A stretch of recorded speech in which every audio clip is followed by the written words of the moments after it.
I want to bring Gershon Baskin in on this. He's a former hostage negotiator for Israel, founder of the Israeli-Palestinian Public Policy Institute. Welcome back to the show, Gershon. I've been trying to, as I said to our previous guest, Paul Rieckhoff, and President Trump makes an announcement like this, everybody's going crazy. Will it happen? Well, and many times something, it never happens. But what's the reaction kind of been in the region today?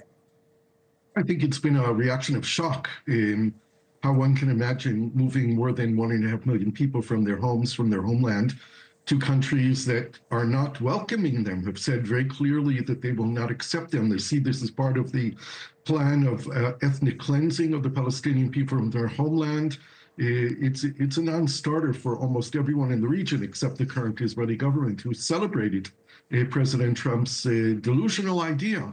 I do wonder what you think, though, of how he answered some other questions, because often when something like this gets thrown out, we miss, more important topic that might be more practical, that might actually, his opinion on it might matter in the short term. So let me play a clip on two key questions here from the news conference last night, then get your response from what the president said. Listen. Do you support Israeli sovereignty in Judea and Samaria, areas which many believe is the biblical homeland of the Jewish people? Well, we're discussing that with many of your representatives. Does that mean that you do not support a two-state solution? It doesn't mean anything about a two-state or one state or any other state. It means that we want to have, we want to give people a chance at life. A chance at life, but certainly no commitment. What would you say? I would say that President Trump is out of touch with reality. The whole world after October 7th of 2023 has gotten back on board with the two-state solution, that the Palestinian people, who are 50% of the people living between the Jordan River and the Mediterranean Sea, must have the same right as the Jewish people to self-determination in their homeland. There is a Saudi initiative which started last September, supported by Norway, France, the European Union, with the participation of 90 countries, including the United States until now, in support of the implementation of the two-state solution.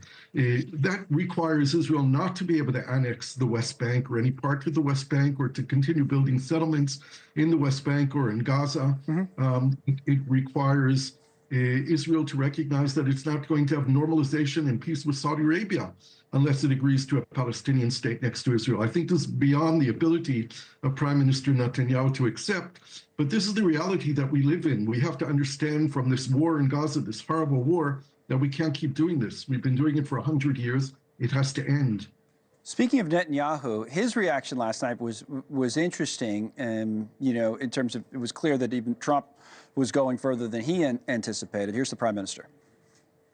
I mentioned again tonight our three goals, and the third goal is to make sure that Gaza never poses a threat to Israel again. President Trump is taking it to a much higher level.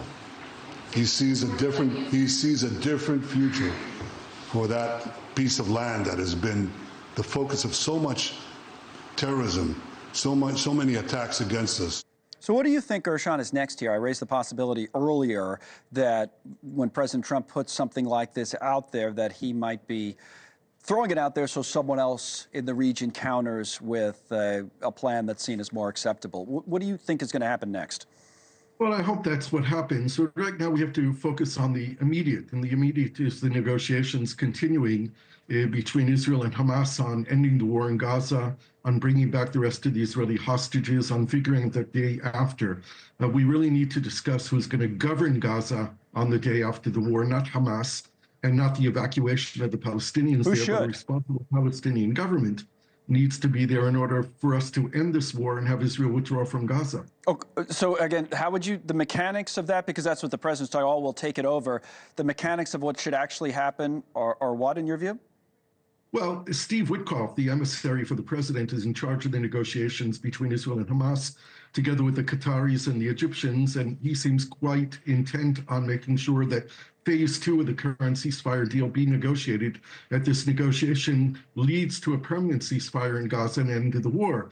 But of course, we need to deal with the question of who's going to govern Gaza on the day after, not who's going to evacuate Gaza, but who's going to begin to start managing the reconstruction that has to happen there. Gershon Baskin, as always, thank you for your insights. Thanks so much for watching. Just go to joinnn.com to find News Nation on your television provider. And don't forget to click the red subscribe button below to get more of News Nation's fact-driven, unbiased coverage.